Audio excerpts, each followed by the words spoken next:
Assalamualaikum warahmatullahi wabarakatuh, teman-teman yang budiman, pemirsa Waalaikumsalam Anda warahmatullahi berada. wabarakatuh. Bertemu lagi dengan acara kesayangan kita semua, 5D plus 1 MCMK. Ya, kali ini yang hadir cuma 3 dokternya, yang 2 lagi berhalangan. Ya, nampaknya kali ini tidak kuliah lagi, belum kuliah dulu ya, karena saya gagal terus. Jadi yang sebelumnya itu Kan dikasih tugas, tapi belum. ya belum ngerjain tugasnya Bu, maaf Bu. Yang Lumayan susah juga itu tugasnya itu. Yang fashak ya. 7 slide. Oke. Ya. Minggu depan ya Dokter Febi ya. Maaf saya belum. Ya, boleh. Ya, nanti pas udah ada dosen yang dosen yang beneran spesialis di sana gitu kan. Oh, gitu. Nunggu yang itu dulu. Nunggu yang iya, dosen kan? yang dosen tamu yang satu lagi gitu. Nunggu pembimbing dulu ya, biar dibelain. Pembimbing, biar ada yang bela lah. Bukan masalahnya kemarin kan gagal lagi karena kaprodi sama dosen-dosen yang baik-baiknya kan pada nggak datang semua ya minggu lalu. Iya, kasih dosen. Gini ya, nggak. Soal killer loh. Tapi gini guys, aku perhatiin soal-soal yang 2 pekan belakangan itu ya. Nah, ini soal cuma 2 biji itu yang kapan ya? Yang minggu lalu ya? Minggu lalu 4. Minggu lalu 4. Yang 2 benar 2 salah. Iya, 2 benar 2 salah. 2 benar 2 salah, terus yang minggu sebelumnya tuh 7 benar 5 salah kan ya? Iya. Iya. Nah, kalau saya coba perhatikan nih soal-soalnya gitu kan, rata-rata itu kasus ya. Ya, rata-rata kasus ya. Iya. Jadi ya maksudnya saya yang awam tentu ajarnya tebak-tebak buah manggis gitu. Ya kan? Menarik sekali, tapi ada semacam apa ya? Jadi ada kayak penasaran gitu di diri saya ini. Mana diri saya ini? Jadi contoh kasusnya itu selalu misalnya Dokter Ebi. Dokter Ebi itu kalau ngasih soal pasti laki-laki, kayaknya Dokter Ebi yang mulai ya, terus kayaknya yang lain pada ngikut ya. gitu ya. Nanti Tuh. Dokter Aku Ebi nggak ada pakai laki-laki yang ini nih, yang mata anak 6 tahun ya kan, itu dokter enggak, itu siapa ya? Aku. Iya, Dokter Ebi bukan, aku mata. Itu yang retinoblastoma. Retinoblastoma, betul. Nah, terus mata anak 6 tahun, kabur, kanan 4 bulan, penglihatan semakin menurun, matanya merah, rasa nyeri, irisnya mata kucing, nah gitu-gitu kan.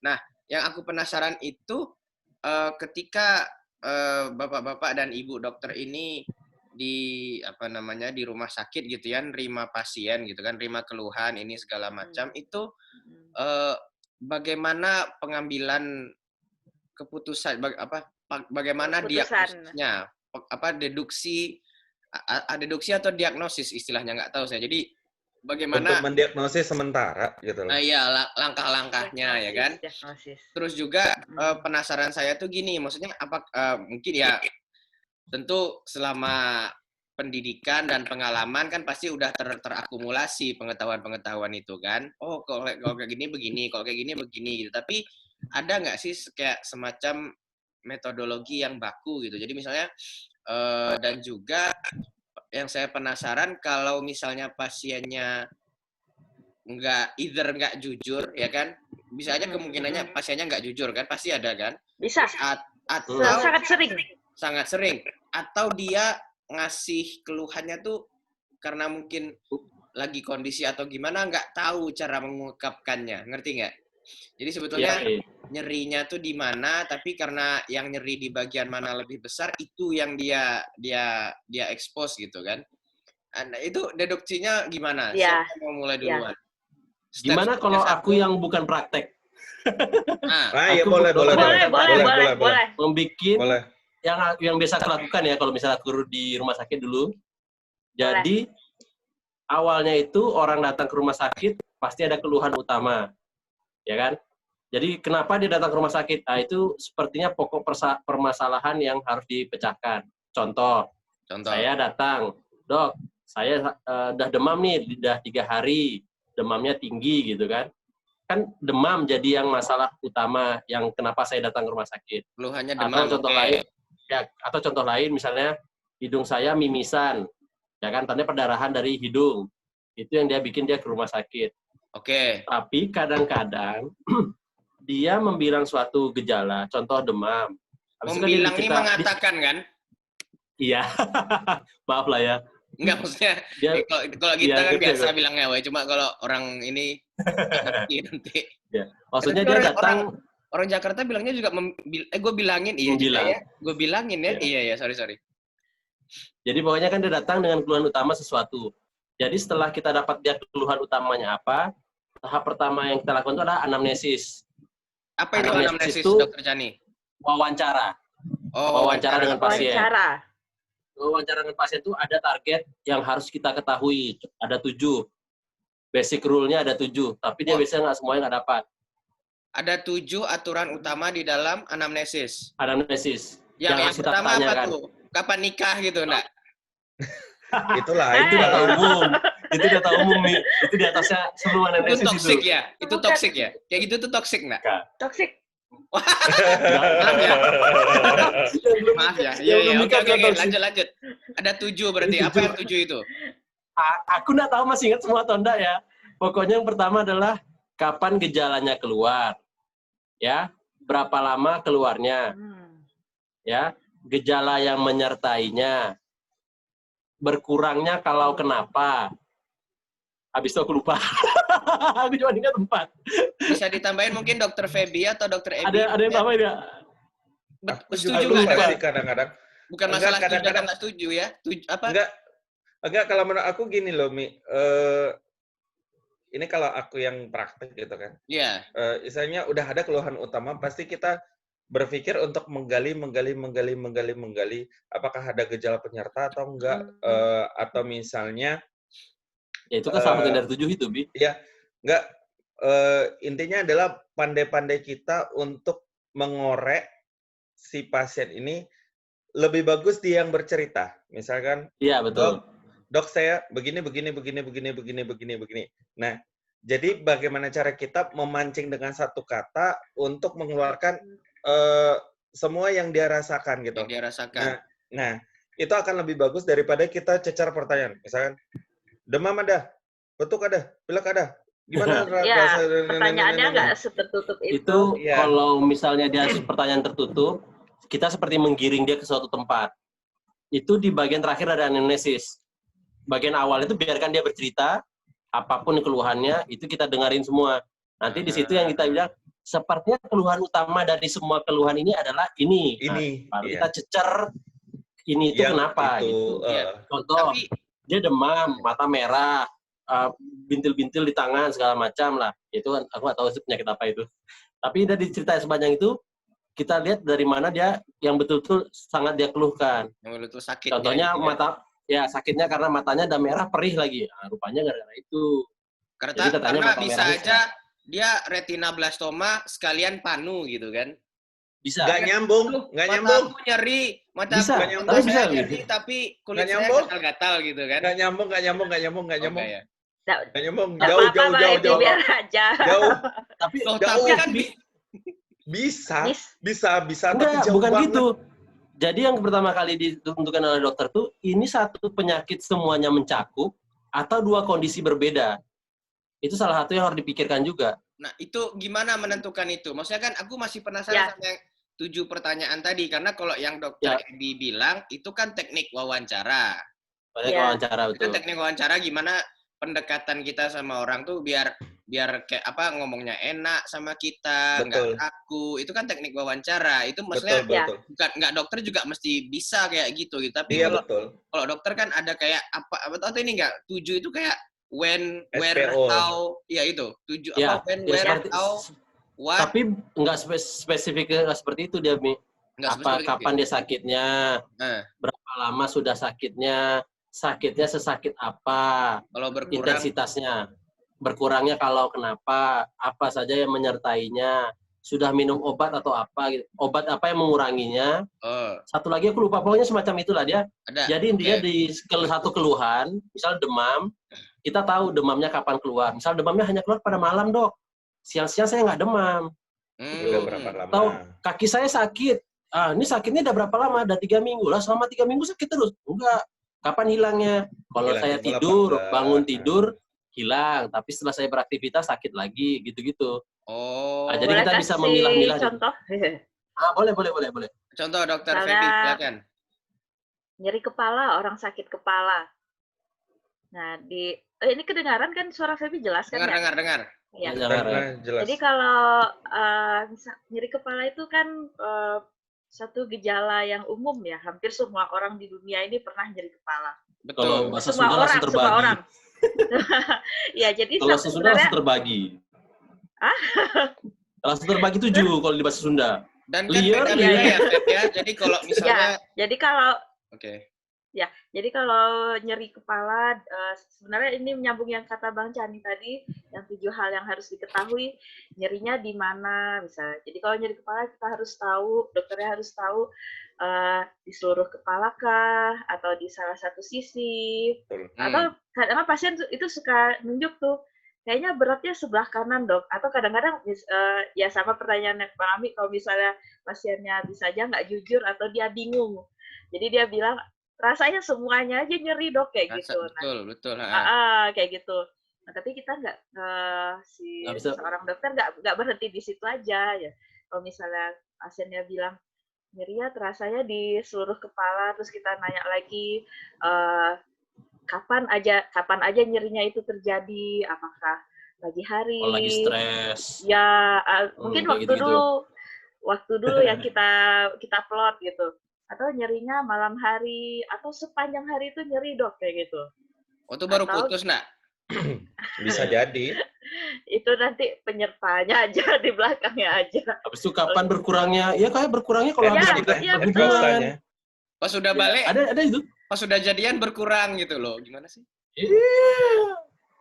Nah, yang itu bisa jadi kesannya loh. Lanjut ke sorry Dokter Feby, maaf saya ini agak kurang fokus. Maksudnya gimana tadi kepala sebagian di mana? Ya, misalnya nih pasiennya bilang kanan saja. Saya di kanan saja atau dia nunjuk satu tempat, terus kita nanya nyerinya kapan. Terus kita juga nanya nyerinya itu masih di tempatnya tetap di situ atau menjalar nggak sampai ke leher belakang sampai ke bahu, kayak gitu juga kita tanya. Sifat nyerinya harus kita tanya. Oke. Dan selain itu kita tadi kan nanya waktunya, kita juga nanya frekuensinya. Mungkin dalam satu minggu itu berapa kali itu nyerinya kayak gitu. Jadi itu baru cerita nyeri kepala, belum sampai ke sistemik lainnya.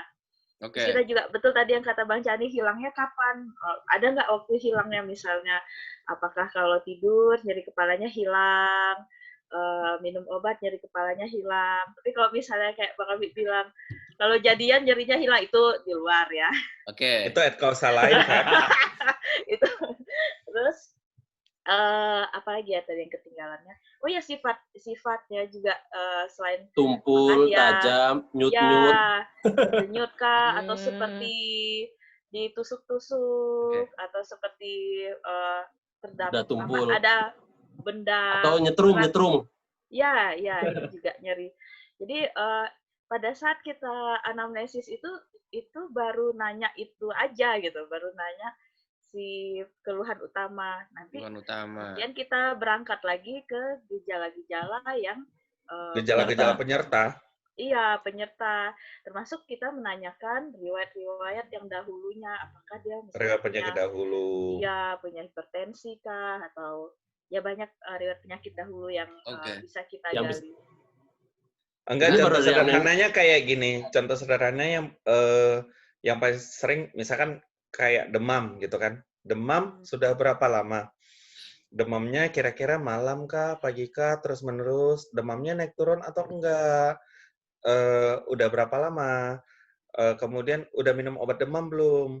Habis itu ada berkurang nggak demamnya setelah minum obat? Kira-kira setelah minum obat itu demamnya berapa? Bla bla bla bla bla bla bla.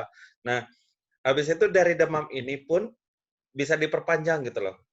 Ada dari luar kota enggak? Nah, kan contoh demam yang dari luar kota? Kasus sekarang ya. Malaria. malaria nih kita contohkan. Malaria juga bisa, Mi. Malaria Dari kan Papua misalnya. Ya, dari daerah endemis itu baru demam gitu kan. Dari demam. Kemudian riwayat penyakit terdahulunya contohnya pernah dirawat nggak dengan gejala yang sama.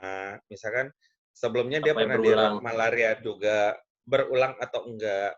Riwayat keluarganya juga berpengaruh, misalkan ada yang keturunan dan lain sebagainya. Makanya anamnesa itu yang lebih bagus, yang benar kata Chani bilang, awalnya kita biarkan aja dia ngomong kan, apa kita catatin aja intinya. Nah setelah baru ketemu teknya, baru kita cecar. Oh, misalkan keluhan utamanya demamnya nih, kira-kira kita mau diferensial diagnosanya kemana? Kan demam banyak tuh, contohnya demam gara-gara virus, DGD, demam gara-gara parasit, misalkan malaria, atau bisa juga demam gara-gara radang bisa juga kan? Iya, betul. Nah dari situlah baru nanti masuk ke pemeriksaan fisik loh, dilihatlah satu-satu. Ya kita cerita masih anamnesis dulu, Bi. Jangan sabar. Kita masih anamnesis dulu di sini. Kita cerita dalam wawancara dari dengan pasien. Karena kalau udah fisik kan ya bisa dites di lab segala macam kan, itu nanti lebih jelas. Bukan, itu penunjang. Bukan, lab penunjang. Oh, itu pemeriksaan fisik si pasien gitu ya. Ini ada pertanyaan. Anamnesis itu gimana? Anamnesis itu kalau misalnya dokternya pintar mengorek, itu 90% sudah tahu perkiraannya kemana. Iya. Itu kalau dokternya pintar. Tapi kalau dokternya bodoh, ya ini sepertinya demam tipoid aja ya. Ini obatnya, jangan salah, itu keranjang sampah istilahnya. Semuanya semua udah tahu demam, tapi nggak tahu demam tipoid. Nah, Salah aja salmonella ini ya. Tipoid bukan salmonella, itu demam TV. Oh ya, maksudnya ya demam TV ya. Tipoid fever dengan salmonella TV beda itu. Tipoid itu menyerupai. Ya, apa, Mi? Pertanyaan aku nih. Kan tadi pokoknya ya riwayat penyakitnya, riwayat keturunan, riwayat medis sebelumnya, mungkin sebelumnya pernah operasi ini atau itu ya kan? Ya. Nah, kalau yang itunya nggak lengkap gitu. Yang misalnya dia dulu ternyata pernah pernah operasi kayak aku nih pernah operasi amandel gitu kan, tonsil. Dia lupa bilang itu gitu. Ada maksudnya itu gini, kalau anamnesis itu subjektif dari pasien. Jadi kita menilai apa yang pasien cerita. Tapi pemberian fisik, penunjang dan berikutnya itu objektif. Itu nggak bisa dibohongin. Jadi walaupun dia bohong di anamnesis, kita bisa mengetahuinya di berikutnya. Sama kayak ini. Kamu apa sih namanya yang ya seperti tadi yang misalnya amandel lah ya, operasi amandel. Pas kita cerita lihat rongga mulut, ini nggak ada amandelnya mana gitu. Kan emang kelihatan. Iya. Udah pernah operasi amandel belum? Udah. Oh iya, makanya dia hilang. Gitu. Iya. Jadi masa ada bisa diperiksa.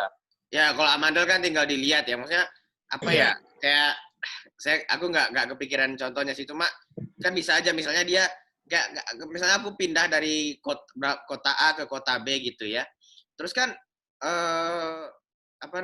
disuruh misalnya di rumah sakit baru tuh disuruh ngisi riwayat kesehatan lagi kan? Iya. Nah kadang misalnya salah gitu gimana gitu? Misalnya nggak lengkap atau salah atau apa gitu gimana ya? Tergantung impact-nya sih, Mi. Kalau misalnya lu-nya sakit, ya diagnosisnya bisa salah. Tapi kalau misalnya, ya itu makanya, kan kalau misalnya riwayat berpergian itu paling penting. Kalau berpergian itu nggak bisa dibuktikan dengan dokter atau penderita penunjang atau lab segala macam. Itu harus betul-betul pasiennya berkata, saya baru keluar dari negara tropis misalnya, atau dari Papua, itu harus orang yang bilang. Kecuali kita emang udah yakin kali itu, kamu nggak pernah ke sana, yakin nggak pernah ke sana. Kalau nggak, ini obatnya kamu nggak bisa sembuh, gitu-gitu sampai ditakut-takutin lah istilahnya. Karena diagnosis kita nggak akan bisa naik, nggak bisa yakin sampai benar-benar semua informasi kita dapat. Makanya kalau misal pernah nonton Dr. House nggak? Dr. House MD kan? Ya, House MD. Dia kan bilang all patient is lie. Iya. Semua pasien pasti berbohong. gitu kan? Iya, Makanya dia maksudnya nggak pernah mau ketemu dengan pasien. apa kalian sehari-hari kayak house MD itu? Enggak. Enggak kan? Kalau Iya. kami lebih percaya dengan pasien, Mi. Oke. Iya. Bukan, tapi jangan kok tapi berarti jangan semuanya. salah juga sih. Sering juga kan pasien yang suka nggak jujur, biasanya di tengah-tengah baru ketahuan begini gitu loh. Ah. Ya banyaklah pengalaman yang antara kejujuran pasien yang seharusnya mereka jujur, ya seperti yang ku contohkan lah dengan kasus yang Bola waktu itu pingpong. Iya, ternyata ya dari luar kota ya kan? bola pingpong, atau pengalamanku yang lagi heboh sekarang gitu kan, gara-gara Kalau yang baru nonton ini nggak tahu bola pingpong itu apa, nonton episode sebelumnya Oh ya. iya. oke Oh iya bola bener. pingpong. Oke, lanjut. Ya contohnya yang kadang-kadang membuat agak gerem itu ya memang ketidakjujuran sang pasiennya gitu loh. Oke. Makanya Ya itulah bola pingpong, atau Oke. misalkan COVID gitu loh. Sekarang kan, ya kadang ini tambahan, ada tambah dikit aja. Kalau misalnya pasien yang nggak jujur, kalau misalnya ada kita menanyakan sesuatu mungkin yang dia malu untuk mengatakannya di depan orang tuanya atau pendampingnya, Betul. kita boleh ngusir dia dulu. Iya. Bu, boleh nggak saya bicara dengan pasiennya satu lawan satu gitu, maksudnya berdua saja di dalam ruangan. Bisa Termasuk perawat, termasuk perawat. Iya. Tapi itu kan sudah nggak gini, misalnya yang kayak bola pingpong kemarin ya.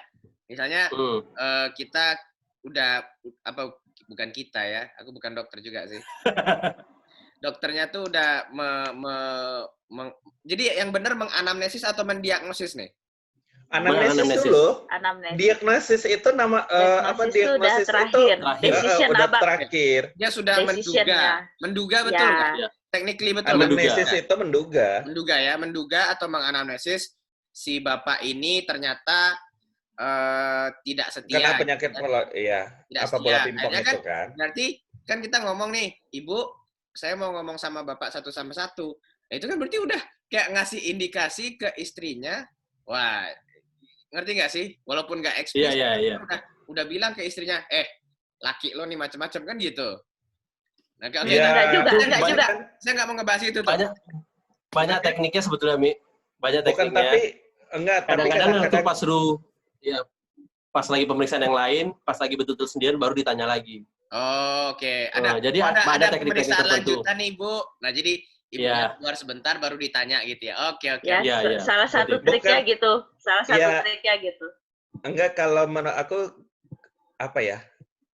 anamnesis dokter, cara dokter menangani pasien itu adalah seni gitu loh. Beda dokter, beda caranya menganamnesanya.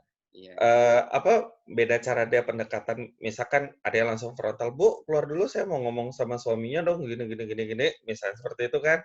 Nah, ada yang dibawanya misalkan pas pemeriksaan fisik, Bu, mohon maaf, ini ada yang mesti diperiksa secara lebih mendetail, bisa keluar dulu, misalnya seperti itu, atau misalnya dengan cara yang lain lah. Iya. Kan. Nah, oke, bentar. Itu jadi ada pertanyaan baru. Oke, ya udah gitu aja dulu. Kalian belajar seninya tuh dari mana? Dilatih. Pertama kali itu kalau aku ya, pertama kali itu ada seperti teks. Apa aja yang harus dipertanyakan. Tapi cara kita menanyakan urutannya, itu tergantung kita masing-masing. Tergantung flow berbicara aja. Jadi kalau misalnya flow berbicara tentang, itu terlatih semakin banyak kita ketemu dengan pasien. Dilatih gimana, Feb? Gitu, maksudnya? Jadi, kalau yang Febi alamin dulu masa di kampus FK ya, itu pelajaran pertama anak Fakultas Kedokteran itu adalah komunikasi efektif. Oh. Jadi ada satu modul ini zaman PBL ya, modul untuk komunikasi efektif. Komunikasi efektif. Itu jadi setahun aja atau berapa? Satu blok itu 4 minggu ya, Bang. Kalau Bang Chani sama Bang Ebi berapa? Beda-beda. Aku nggak ada komunikasi efektif. Aku ada 10 blok. Tahun pertama aku ada 10 blok. 4 minggu itu kita belajar itu aja. 4 minggu tuh belajar komunikasi efektif. Jadi baik secara kuliah sama skills lab-nya. Jadi skills anamnesis itu ada blok tertentunya gitu. Jadi udah dari awal diajarin. Nah, kalau aku kalau aku kalau nggak salah akhir-akhir deh udah mau ini Oh, udah beda mau ya Udah susunannya. mau lulus baru. udah mau escape kalau nggak salah Heeh. tadi semester 7 tadi semester 8 gitu. Oh, pada saat kalau di tempatku kan sebelum koas namanya ada Junior junior clerkship. class Iya. ya. Nah, pada saat itulah ada satu khusus pas di skill lab itu semua. Iya. Ada skill lab Hmm. khusus untuk yang namanya komunikasi efektif, etika kedokteran, cara anamnesa dan lain sebagainya. Iya. Tapi menurut aku pribadi sih berdasarkan pengalamanku adalah bagaimana cara orangnya sendiri gitu loh. Apa yang aku pelajari, oke lah, guideline-nya A, B, C, D. Aku harus anamnesa ini. Nah, tapi begitu di lapangan, misalkan aku ketemu Beda. orang Batak, berbeda caraku dengan aku ketemu orang Jawa atau aku ketemu orang Minang gitu kan. Oh, Nah, oke. Nah, jadi bagaimana cara ya aku setuju lagi balik lagi dengan apa kata Chani. Gimana cara seorang dokter itu seninya untuk membawa dirinya terhadap orang itu gitu. Oke. Nah, sehingga begitu dia menanyakan kata pertama, udah ada first impression bahwa oke, aku harus jujur nih sama dokter nih gitu loh. Aku harus ceritakan semua penyakitku. Nah, Iya. itu cara kita menimbulkan first impression untuk orang jujur sama kita itu. Nah, itu pun sampai sekarang kami masih belajar gitu loh. Istilahnya Jadi aku walaupun udah contohin bekerja aja gini ya, Mi ya. Kalau gini aja aku contohin aja. Kalau first impression tuh nih biasa kita kan mau masuk ruangan itu kan. Ada orang cuma gini. Ya, masuk. Iya. Ada yang bilang, selamat pagi, Bu. Nah, gitu kan. Ada yang begitu. Selamat pagi. Juga ya. Bu, silakan duduk, Bu. Nah, jadi itu first impression sekali itu. Betul. Kenalkan saya dokter ini misalnya kan. Itu sangat membantu karena anamnesis emang kita membuat kepercayaan, bila kepercayaan dengan pasien. Udah Kalau tumbuh, ini ya udah jalan gitu. Iya. Lebih memanusiakan manusianya gitu ya. Kayaknya aku pernah membuat status seperti itu deh, memanusiakan manusia. Iya. Oke. Nah, oke. Bentar. Ini dulu nih aku mau nanya nih. Ada nggak yang jadi datang gitu ya pasiennya, tapi dia tuh nggak tahu apa yang mau dikeluhkan gitu, ngerti nggak? Ada. Kalau pasiennya, ya. Nah, terus gimana? Siapa dulu yang mau ini? Dokter Feby dulu, Dokter Feby. Ebi. Sering, misalnya pasien-pasien autoimun. Nah, itu gimana tuh? Itu kan sering itu mereka itu sebenarnya datang karena memang butuh bantuan kan, karena ada keluhannya. Tapi sering lupa. Jadi brain fogging gitu. Dia nggak tahu dia mau ngomong apa gitu. Ngomong apa tuh mulai dari mana? Merek fogging. Brain fogging, jadi otak berasap. Otak. Oke, brain istilahnya jadi, ya. Padahal dia sudah punya nih gejala-gejala yang dia akan datang ke poliklinik, akan menceritakan ke dokternya, misalnya gejalanya apa ya, kesemutan, badannya tuh sering kesemutan. Padahal sebenarnya tadi dia mau ke kita tuh mau ngomong itu, tapi kemudian dia lupa. Itu cukup sering sebenarnya. Tapi biasanya kalau yang kayak gitu kan pasien-pasien yang dia tuh sudah rutin datang, dan dia tahu dia sering brain fog kayak gitu. Jadi solusi yang bisa kita kasih kalau ini pasien kontrol adalah nanti kalau datang lagi dicatat dulu mau ngomong mau menceritakan apa kayak gitu. Tapi itu next time kalau datang lagi pas di situnya gimana? Pas di saat itu berarti ya sebenarnya kita kasih space waktu dulu supaya dia bisa pikir beberapa saat, terus nanti ya ungkapkan aja, misalnya dia pada saat itu pasti dia ngerasa sesuatu mungkin kayak gitu. Ini kayaknya kesemutan, Dok. Jadi diungkapkan aja ya, Feb ya? Iya. Kita nggak usah. Si Feby Aku ngerti kenapa Chani langsung ketawa. Aku ngerti. Oke. Aku ngerti. Harus diungkapkan saja. Oke. Baik. Aduh. Pertanyaan berikutnya. Bang, nanti dilihat, Bang. Bukan kalau misalkan enggak, kalau malah di tempatku malah mereka itu, mohon maaf, datang itu biasanya hanya hospital tour atau klinik tour gitu loh. Sebenarnya dia nggak ada keluhan gitu. Oh iya, lewat di depan rumah sakit. Oh ya, agak check up free lah. dikit lah. Masuklah check up lah Hah? dikit. Kok cuma banyak. bujangan nih? Banyak. Karena di cover BPJS sekarang kan BPJS. Aduh. Ya mungkin Oh, hospital iya, tour iya, iya. istilahku. Hospital tour atau klinik tour. Oke, dia lewat di suatu rumah sakit, kebetulan vaskesnya di situ atau kliniknya di situ. Mampir misalkan Kangen cek sama tensi dokter Ebi, doang. tak? Mungkin bisa Iya, Bang. gitu. Udah Atau lama nih nggak rata-rata ketemu, Dok. Apa kabar? Anak udah berapa? bukan kadang-kadang itu ada juga loh ceritanya, istilahnya kami bilangnya pasien butuh tati tayang. Butuh tatih tayang.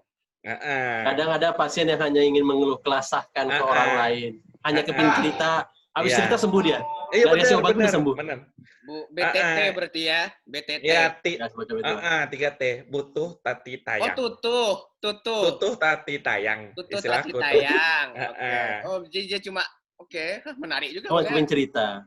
Bukan, ya itu kebanyakan rata-rata pasien-pasien yang kayak gitu adalah pasien-pasien yang, mohon maaf, misalkan dia keluh kesahnya biasanya lebih banyak dengan masalah keluarga gitu loh. Nah, jadi dia datang ke rumah sakit, cerita curhat, bla bla bla bla bla bla bla bla sama dokternya. Udah dok, saya udah merasa enakan. Iya, ibu nggak perlu obat. Yang penting kita menjadi pendengar yang baik aja. Iya bu. Iya. Karena Iya bu, kalau gitu loh. Kalau aku tuh sebisa mungkin nggak Tunggu dong. sakit, ngerti nggak? Kalau aku bisa Iya. mencegah. Bukan. Oke. Nah, kalau yang ada dalam mindset kami orang medis mah kayak gitu loh. Gitu Tapi ya. orang awam nih kadang-kadang ada juga pasien, kok nggak disuntik? Oh, iya. Apa kalau belum disuntik atau belum diinfus itu namanya Nggak belum afdol berobat gitu gitu ya. loh. Iya. Nah, Itu emang orang-orang kayak gitu kali loh. iya, rata-rata mindset yang kayak gitu sering kami dapatkan gitu loh. Ya, kok nggak ada Padahal obatnya sebenarnya gitu ya? ya, Kan? enggak. Iya, padahal sebenarnya mereka tuh nggak ada keluhan atau memang Iya, sengaja iya. hospital tour atau klinik tour kebetulan lewat masuk atau memang yang butuh tati tayang tadi atau memang yang seperti itu gitu. Oke. Kecuali kalau memang di tempat baby kan dia memang pasien-pasiennya autoimun Alzheimer kah? Iya. Dan yang bagian-bagian neuro lah, bagian-bagian saraf. Iya. Kalau misalkan tempatku yang istilahnya IGD itu pintu masuknya semua, ya Macam-macam ya. kadang-kadang Iya. kadang-kadang kayak gitu loh. Iya. Oke. Kalau anamnesis salah, ya kan? Karena kita ini manusia kan, nggak mungkin sebetulnya. Kalau anamnesis salah itu apakah ada konsekuensi legalnya? Legal. Legal ya? Legal atau bukan cuma legal tapi apa? Konsekuensi apa lagi selain legal? Ya salah diagnosisnya. Iya, Kalau itu intinya. biasanya gini. Jadi kalau dalam dokteran, kalau kita misalnya anamnesis A, B, C, D, E, di ini segala macam, kita kan sudah berpikir sesuatu hal. Betul. Penyakit. Ya kan? Kita ikutin dengan pemeriksaan fisik, dan pemeriksaan fisik berikutnya ya. Betul. Kita dapat diagnosis, ada diagnosis banding, ada diagnosis kerja. Diagnosis banding itu seperti apa saja kemungkinan yang menyebabkan penyakit itu. Oke. Contohnya ini apakah DBD kah, apa demam tipoid kah, apa autoimun kah, atau penyakit virus infeksi virus yang lain atau radang. Itu semuanya diagnosis banding. Tapi di saat itu juga kita harus bikin diagnosis kerja. Karena kalau nggak ada diagnosis kerja, kita nggak akan bisa ngasih obat. Iya, diagnosis Nggak mungkin kita obatin semua 5 yang aku bilang tadi kan. Nggak mungkin 5-5-nya diobatin. Ini mungkin paling mungkin ke DBD contohnya. Oh, kalau DBD ibu harus dirawat bu, nanti diinfus segala macam, nanti dicek lagi labnya gitu kan. Oke. Nah gitu. Nanti kalau misalnya salah, bukan DBD rupanya dia cuman penyakit radang tenggorokan biasa, itu untuk legal ke dia nggak bisa nggak bisa dituntut. Jadi dituntut. Nggak bisa dituntut karena dalam pemeriksaan fisik saya menemukan ini pada pemeriksaan anamnesis menemukan ini. Jadi kesimpulan saya adalah kemungkinan ini karena sekarang musim hujan segini-segini ada alur berpikirnya. Ada alur berpikirnya. Dan alur berpikirnya bisa jadi argumen ya. ya argumen, dan dibilang dalam lab pun segini. Rupanya ada satu yang nggak cocok misalnya. Kita ganti lagi di bawah berikutnya di diagnosis kerja setelah mendapatkan pemeriksaan penunjang. Oke. Oh, diagnosis kerjanya bukan ini nih. Ini sepertinya nggak mungkin ini gitu karena itu apa ya? itu Badan apa yang ini, Chan? Maksudnya itu apa, majelis kehormatan dokter kah atau apa namanya? Enggak, itu biasa internal di bagian itu aja di sih. di rumah sakit, internal di rumah. Misalnya antar koleganya aja. Jadi kayak misalnya itu di bagian saraf, misalnya Feby menemukan sih. Misalnya kita tuh kalau mencurigai sesuatu. Ya, mencurigai sesuatu. Kita kan kalau ke pasien itu sebenarnya nggak benar-benar sendiri kan. Pasti ada ya kita bekerjanya dalam tim. Misalnya di internalnya aja misalnya teman-teman Feby mengatakan diagnosanya kemungkinannya ini, tapi kemudian dia diskusikan ke kita kayaknya ya kayak Bang Candi bilang ada diagnosis banding ini kayak gitu. Ternyata setelah ada satu dokter lagi yang kemudian menanyakan kembali, melakukan reanamnesis lagi, dia mendapatkan data yang berbeda gitu.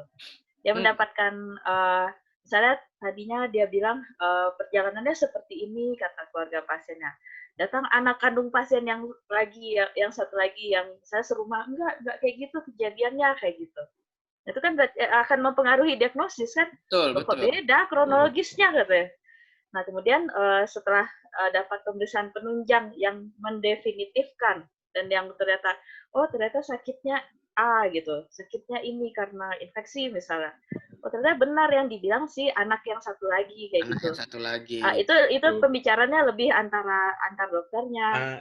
Misalnya sejawat. Ya kenapa kok kemarin nanyanya begitu, dapatnya begitu kayak gitu. Dan tidak ada misalnya sanksi sih enggak, karena ya apapun bisa terjadi kan, bisa aja kemarin itu anamnesis yang salah itu mungkin karena sempitnya waktu di dalam poli itu atau di IGD. Jadi yang dilakukan adalah hal-hal yang untuk penyelamatan awal aja, tapi ternyata faktanya adalah ternyata dia kronologisnya berbeda. Itu internal aja, tidak ada sanksi atau tidak ada hukuman. Enggak, kayak yang nambahin. Sorry Dokter Feby, Egbi sebentar. Yang Chani bilang tadi tuh, oh kayak gini-gini, tipoid aja, oh kayak gini-gini, ini aja. Iya, gitu. Ya bisa kan itu sangat sering. Asal-asalan gitu ya. Ya. Ada konsekuensinya nggak? Sebenarnya kita karena di sumpah dokter sendiri tetap apapun yang terjadi kita harus menghormati sejawat kita gitu. Terlepas dia asal-asalan atau dia betul-betul ceroboh karena situasi waktu itu misalnya. Terutama ceroboh karena waktu misalnya kan, karena waktu sempitnya. Misalkan pasien numpuk gitu. Ya, jadi yang terjawab sama dia adalah demam tifoid. Padahal pas sudah di Feby, mana ini meningitis ini kayak gitu kan jauh banget gitu antara demam tifoid sama meningitis kayak gitu. Jauh ya? Kita, jauh banget, jauh sekali. Itu sering. Dari diagnosa demam tifoid ke meningitis itu jauh. Tapi kita sebagai sesama sejawat tetap tidak memberikan sanksi. Atau paling atau dia bisa gini dia bisa minta second opinion ke dokter lain. Kalau misal dokter lain itu berkontradiksi dengan yang si dokter pertama, dia bisa menuntut yang pertama dan dengan saksi ahlinya dokter yang kedua. Nuntutnya kemana? Tapi ke pengadilan. Itu ke pengadilan. Tapi itu situ pasti fatal ya. Itu kalau fatal ya. Kalau misalnya nggak fatal, kayak pernah juga aku dapat dari stroke ke encephalitis, itu aneh banget ya. Stroke ke encephalitis gitu. Tapi itu fatal juga kan? Fatal ke fatal bukan? Iya, tapi kalau di diagnosis enggak. Kalau di diagnosis mah enggak. Ya, tidak fatal karena si dokter yang mendiagnosis, yang memutuskan diagnosis yang salah itu, dia tidak mematikan pasien ini gitu. Maksudnya dia tidak membuat pasien ini jadi mati lebih parah. Atau jadi ada kecacatan baru kan, karena ini lebih ke diagnosis yang salah. Tapi bisa nggak jadi diagnosisnya salah sehingga ada treatmentnya salah sehingga malah memperburuk yang kondisi sebenarnya? Bisa. Ada. Itu gimana tuh? Enggak, kalau misalkan contohnya di ini aku sekedar sharing pengalaman aja ya di beberapa rumah sakit tempat pernah aku bekerja itu.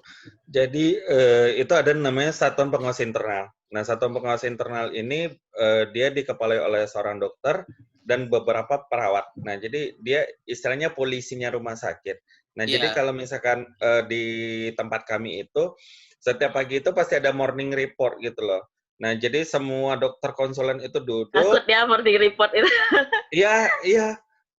Misalkan pasien A masuk dari UGD, Isa benar-benar di-report, kenapa kamu diagnosa ini, kenapa kamu diagnosa ini, seperti itu gitu kan. Nah, misalkan udah selesai morning report, misalkan misalkan sesama sejawat visit nih, loh kok hari ini diagnosanya ini, besok berubah menjadi ini. Nah, itu kenapa? Misalkan kan terjadi kenapa gitu kan, tanda tanya ya, kenapa berubah? Menurut saya gini nih. Nah, itu nanti ada forumnya lagi tuh, misalnya kalau misalkan di tempatku kalau misalkan ada namanya case report lagi gitu kan. Kalau misalkan ada waktunya yang memungkinkan gitu. Tapi kalau memang tidak fatal-fatal amat, ya udah diomongin secara sejawat aja, dan biasanya sih punishment-nya nggak ada, gitu Nah, loh. itu dia maksudnya kan berarti pengawasnya tuh pengawas internal kan? Iya, SPI. Iya, Kalau kayak SPI. audit. kayak badan Iya, eksternalnya itu nggak ada. ada tim audit. Biasanya kan tim auditnya di masing-masing rumah sakit. Iya. Dan biasanya tim auditnya ini untuk menjaga mutu sih sebenarnya. Nah, Tapi auditnya dia juga internal. iya, Oh, iya audit internal kalau kami. Kecuali dia nggak ada sampai yang audit. pengadilan. Gimana? Bukan Kecuali kecuali udah kalau sampai misalkan pengadilan. fatal Pengadilan, sekali, jadi ada keluarga yang yang bisa ke nuntut. ya itu. Ya, ada keluarga yang Jadi kalau nuntut. misalnya Nah, fatal. itu sampai ke namanya mahkamah konsil kedokteran Konsul Indonesia kedokteran. sama IDI gitu loh.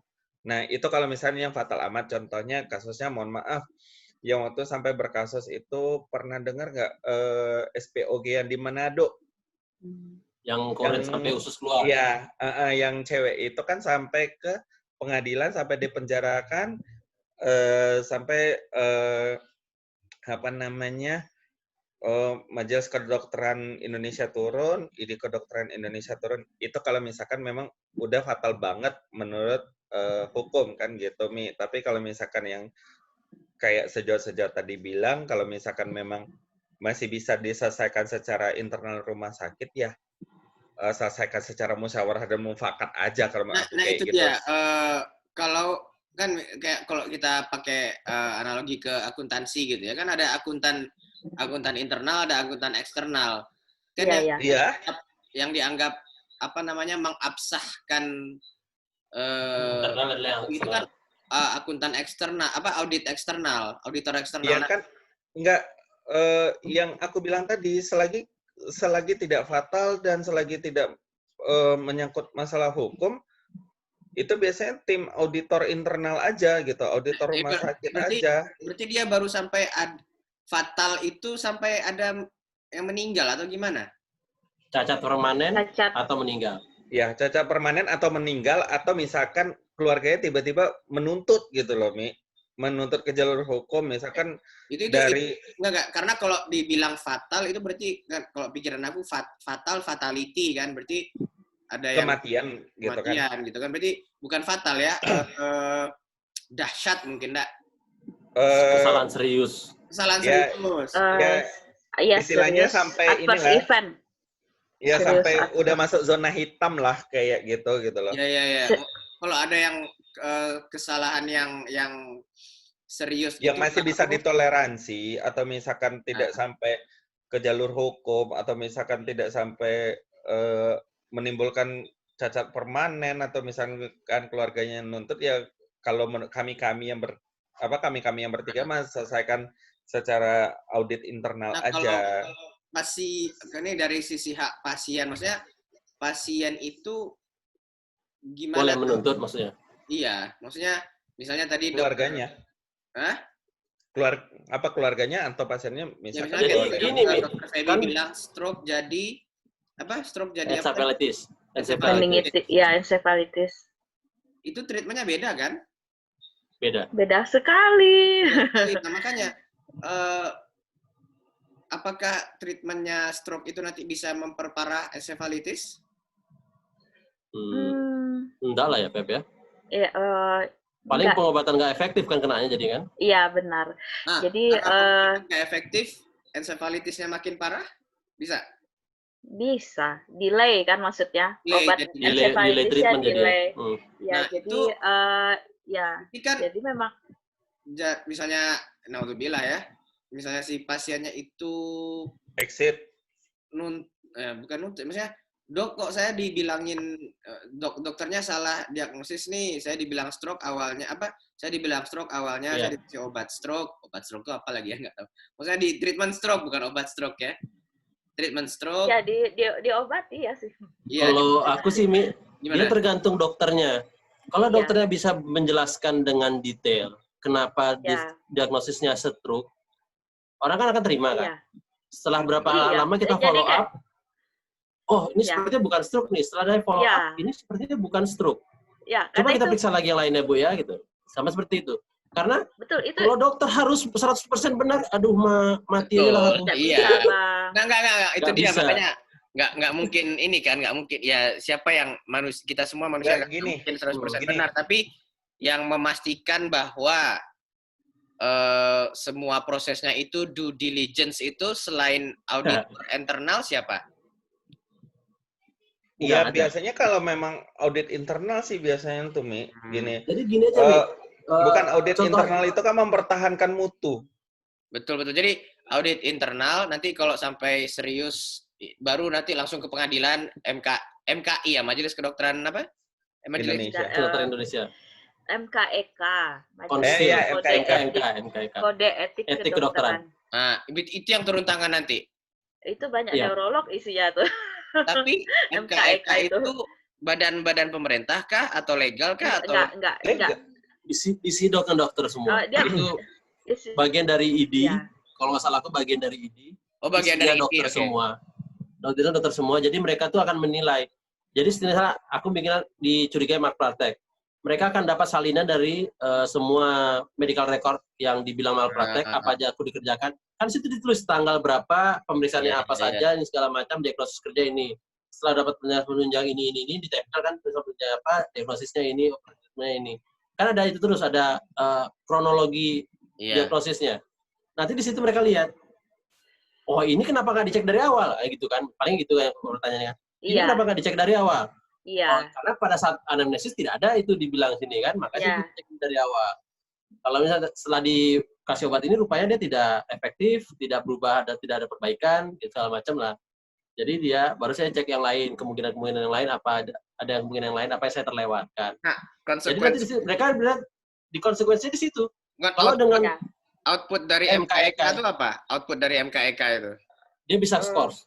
Oh. Itu yang paling berat ya. Bisa pengambilan STR. Pengambilan STR paling berat. Mereka punya kuas MKEK itu yang melahirkan STR ya? Lupa aku. Iya. Mereka bisa ngambil STR. Ini aku udah tergoda sekali mau ngomong. Silakan. Menkes kita kan kena tembak MKEK. Oh iya. Ups. Nggak apa-apa. Memang kenyataan semua juga tahu. Itu kenyataan, Bi. Ya, fakta itu, Bi. Tahu. Jadi maksudnya itu jadi kita tiap hari, tiap menit, tiap jam kan perubahan pasien itu bisa naik turun gitu loh.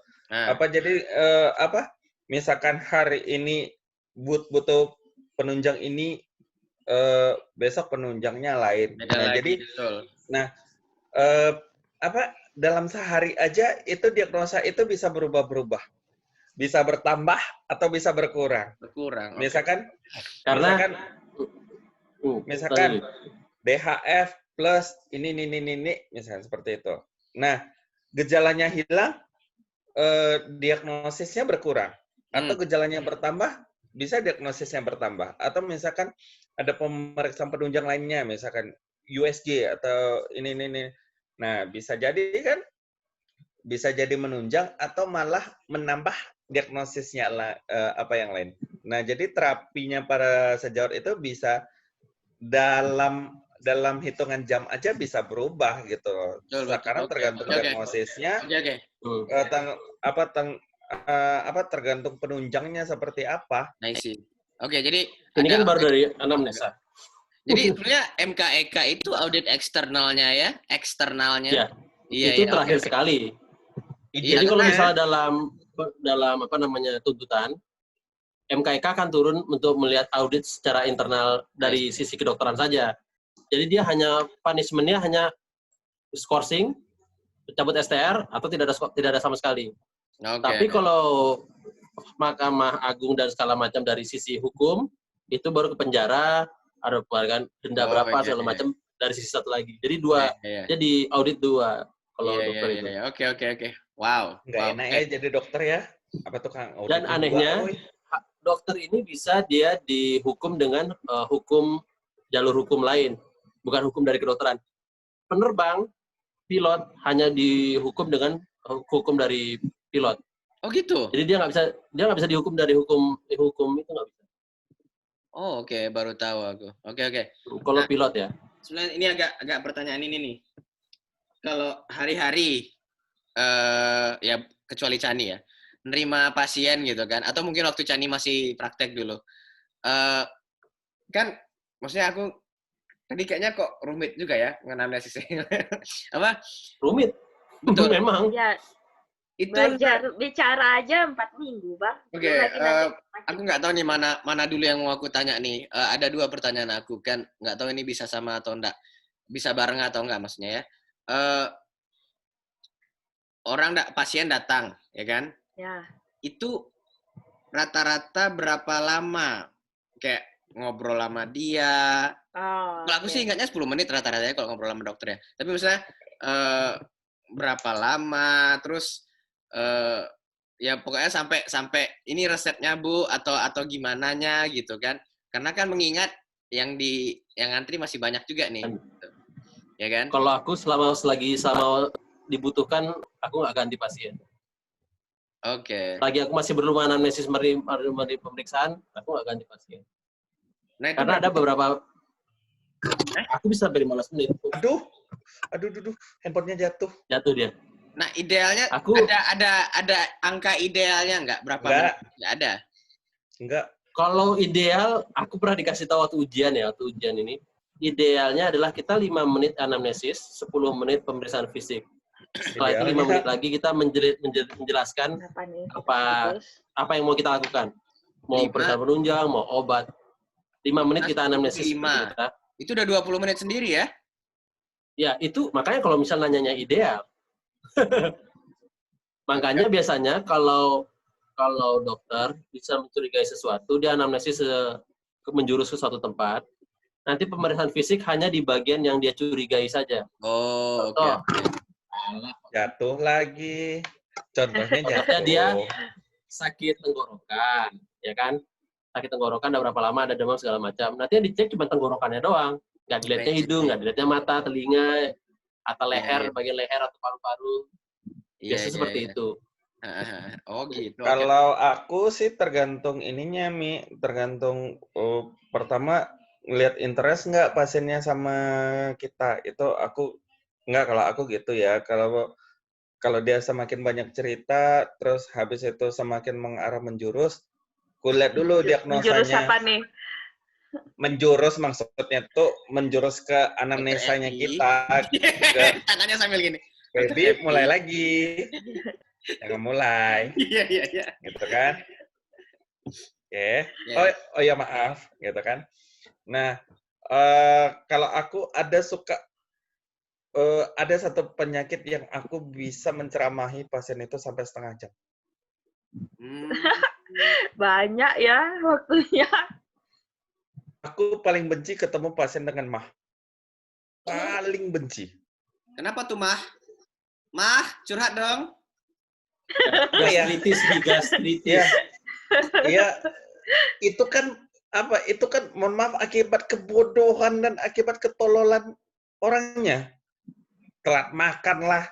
Udah tau makanan yang itu dilarang dimakan juga. Tapi kan ada yang kondisi MAH yang memang bawaan kan? Mana tahu dia bukan bawaan, memang... infeksi, Mi.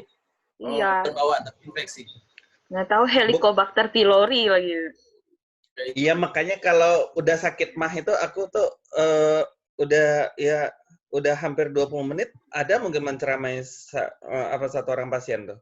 Sampai pasien yang lain nunggu lama banget dokter Koha. Cuman gara-gara satu mah aja gitu. Tapi ada komen Dokter Feby? Berapa lama? Tapi, aku tergantung kasusnya ya. Iya, Kalau aku tergantung kasusnya berapa lama. Aku nggak patok harus 5 menit, harus begini. kalau enggak. kasus baru terus membingungkan, Lama tuh. ya sebenarnya itu akan lama. Oke. Tapi memang pandai-pandai kita memberitahu pasien, terus juga kalau misalnya ada antrian pasien di luar, mungkin ngomong sama perawatnya atau apa. Tapi jarang sih biasanya ya kalau di poli, di rawat jalan, terus keluar orang uring-uringan mah enggak, jarang. Pandai-pandai ya. Nah ini mungkin apa ya? Nggak tahu nih pertanyaan penutup atau gimana. Berarti dan apa maksudnya? Jadi orang datang kan, ngasih keluhan, kita ngobrol. Bukan kita ya, dokter sama pasien ngobrol gitu. Berarti kan harus mencocokkan dengan semua yang sudah dipelajari dan semua pengalaman gitu, ngerti nggak? Iya. Ya kan? Supaya kita bisa anamnesisnya tuh udah mungkin belum tepat 100% tapi sudah menjurus lah istilahnya gitu ya. Arah ke sana. Udah mengarah ke sana, udah dipersempit apa namanya potensial cost-nya itu sudah dipersempit gitu loh. Nah, itu maksudnya aku nggak kepikiran yang kita simulasikan beberapa minggu ke belakang gitu, beberapa pekan ke belakang kan ya.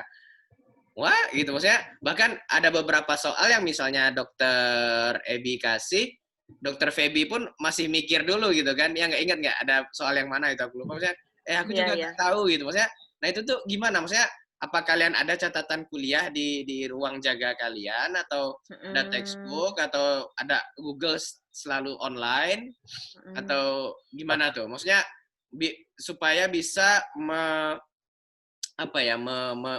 bukan menyatukan ya. Kalau menyatukan itu kan di depan wali. Mencocokkan. Mensinkronkan gitu, memadukan, nggak tahu gue istilahnya. Pokoknya gitulah. Iya, ngerti lah. Nah, ini sambil dokter sambil ngomong sama pasien, ya kan? Itu kan berarti otaknya berpikir kan? Juga. Sambil ini karena mana? Ini yang mana? Apa nih kira-kira kasusnya itu gimana? Kalau kalau kasus-kasus yang umum bukan oke juga ya. Aku terbukti kemarin nggak tahu apa-apa gitu kan, maksudnya gimana gitu dari semua pengetahuan yang sudah teman-teman dapatkan sekian tahun ke belakang plus pengalaman juga praktek ini itu ya kan sambil komunikasi sama pasien itu gimana ininya? Ada teknik-teknik sendiri atau enggak? Kok tinggal di search aja Google isi kepala sendiri maksudnya. Enggak, aku nggak berani kayak gitu dari pasien. Aku nggak berani. Bukan aku bercanda, Bi. Maksudnya Google tuh kita di kepala kita itu selalu harus ada kemungkinan tuh harus ada, misalnya garis besarnya dulu. Iya benar.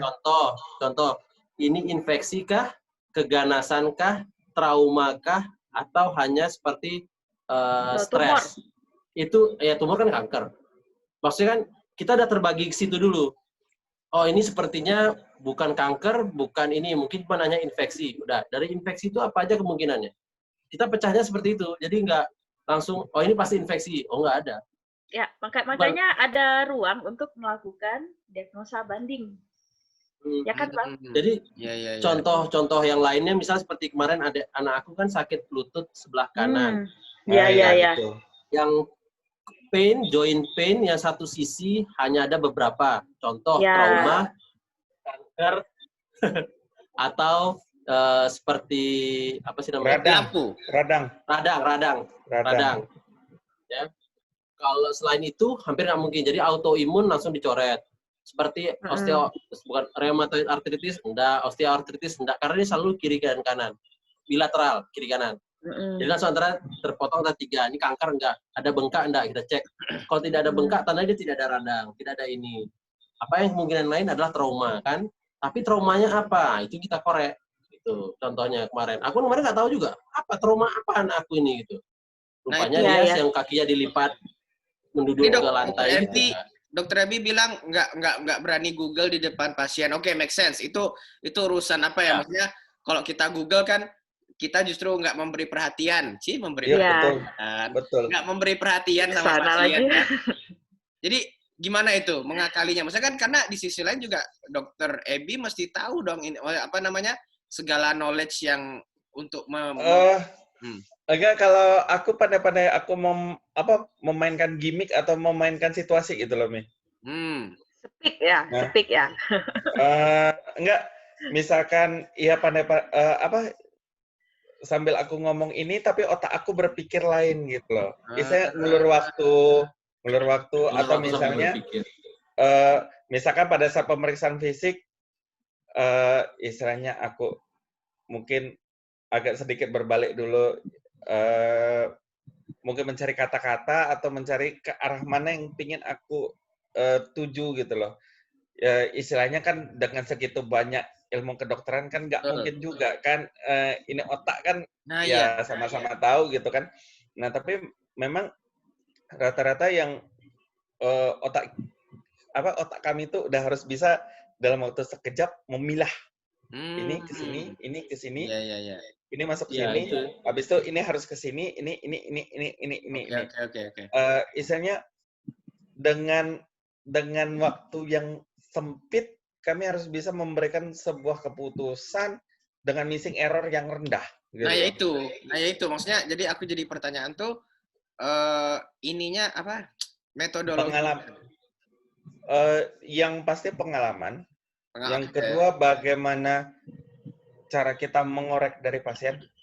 Nah dengan semakin banyak pasien itu bercerita, semakin banyak pasien itu segala macam ke kita, Oke, ini kemungkinan arahnya ke sini.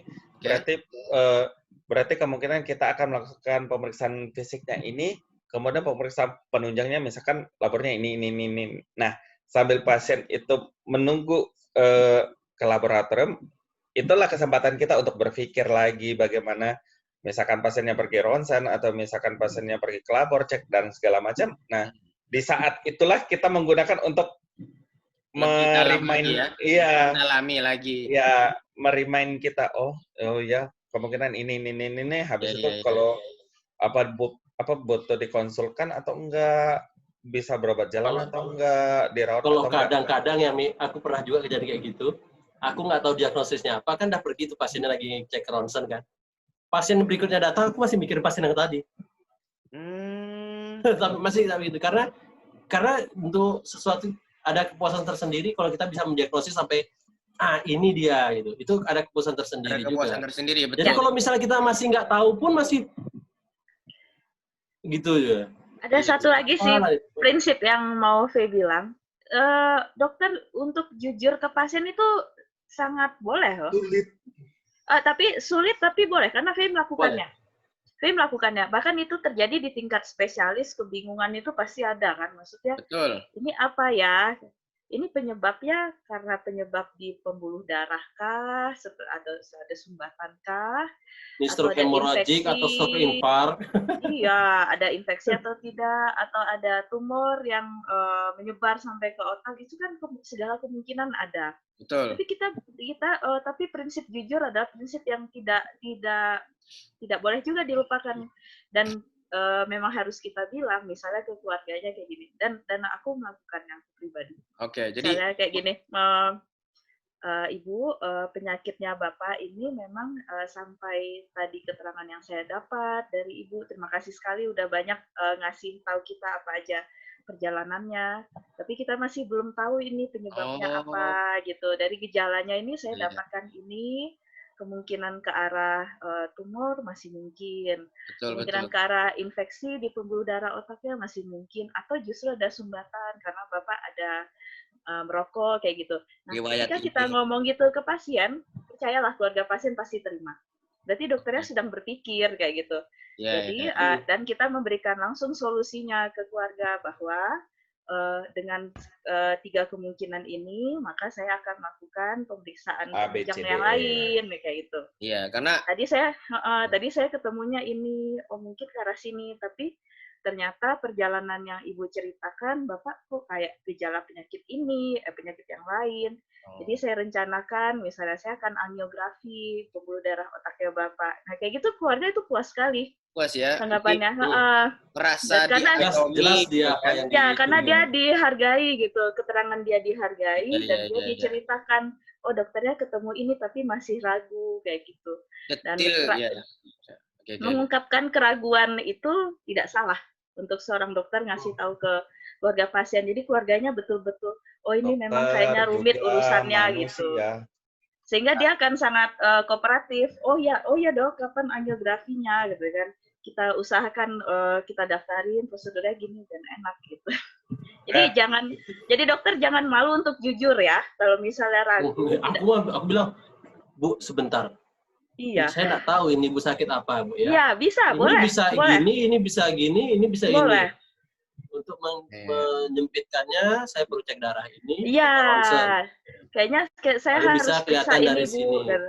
Karena kayaknya ini kan mengarah gitu. Dan aku pernah kayak gitu juga, Feb. Iya. Sebentar. Memang harus kita kasih tahu. Saya konsul dulu sebentar ya dengan spesialisnya. Benar. Ya. Oh itu benar, itu terjadi banget. Karena waktu itu di ruangan. Apalagi UGD sama ruangan. Ya, sama-sama tahu lah ya. Iya. Oke lah. Tidak salah. Di IGD untuk penyakit kronik degeneratif kan super membingungkan itu diagnosis. Oh, banget. Bandingnya. Tapi kita attitude-nya seorang dokter adalah ketika diagnosa definitifnya masih belum didapatkan ketika di IGD, lagi-lagi kita balik ke prinsip yang utama yaitu komunikasi efektif. Kita harus bilang. Dan ya tadi prinsip jujur tadi. Aku kok jadi ngingat ini ya, bukannya ada ini ya prinsip keterbukaan atau apa gitu nggak sih? Iya ada. Iya. Ada ya? Ada. Oke supaya aku yang ingatnya otonominya aja gitu, maksudnya supaya pasiennya punya informasi yang ya mungkin bukan utuh ya, informasi yang memadai buat dia ngambil keputusan gitu ya, keluarganya. Itu hak pasien untuk mengetahui sejelas-jelasnya tentang kondisi penyakitnya. Betul, iya. Itu hak pasien untuk menanyakan itu pada dokter. Nah, oke. Kawan-kawan ini udah 11.16 karena ini bukan kuliah, jadi kayaknya kita bukan cukupkan ya, maksudnya saya jangan sampai jam 12 lah.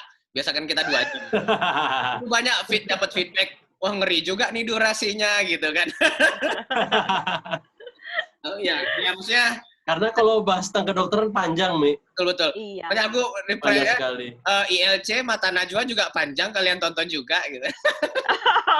Iya, benar. Oke. Kalau boleh aku ambil kesimpulan, tadi Dokter Ebi bilang dokter harus bisa memilah-milah di dalam analisis supaya bisa mengambil keputusan yang tepat dengan kemungkinan error yang kecil, gitu ya Dokter Ebi ya?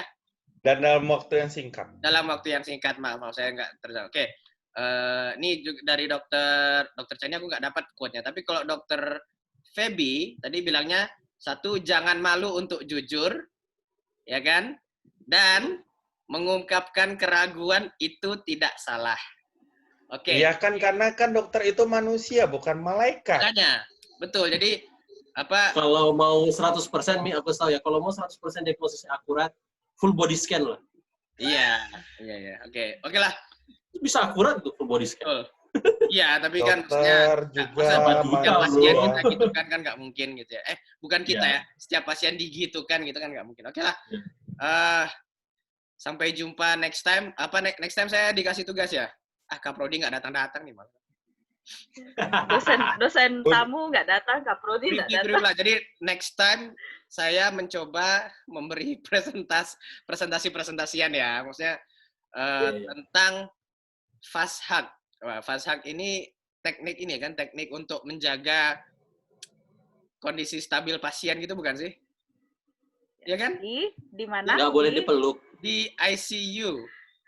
Anda 100. Bukan. Berarti kalau ICU mah, Chan, Chan, berarti kalau ICU mah yang memberikan nilai masih Feby aja. Kita sama dosen-dosen yang lain kita nonton aja. Kok Aku nggak pernah ke ICU, nggak pernah ngerawat pasien sampai ke ICU. Pernah satu deh, sorry. Satu. Ada satu yang kirim ke ICU sekali. Itu satu-satunya aku ngirim pasien ke ICU. Insya Allah lah ya. Kita coba presentasi. Aku sumber aku Google, catatannya Dr. Feby, sama ya nggak tahu lah. Gitu. Oke. Apa-apa. Bimbingan dulu atau bimbingan. Bimbingannya di WhatsApp aja. Iya ya. Oke, kita Itu dosen tamunya kapan datang ya, Feb? Dosen tamu jaga weekend gimana dong? Minggu depan suruh kosongin Sabtu dengan Minggu. Iya. Disuruh pula ya. Janganlah. Ya kita mungkin weekdays, pokoknya gampang lah kita atur insya Allah. Aturable lah. Nggak ada jadwal tetap kok. Oke. Aku tutup dulu recordingnya ya. Nanti habis kita tutup mungkin mau ngobrol lanjutan, ya kan? Subhanakallahumma rabbana wa bihamdika nasyhadu an la ilaha illa anta nastaghfiruka wa natubu ilaik. Billahi taufiq wal hidayah. Itu mantan atlet badminton ya. Assalamualaikum warahmatullahi wabarakatuh. Waalaikumsalam Waalaikumsalam warahmatullahi wabarakatuh.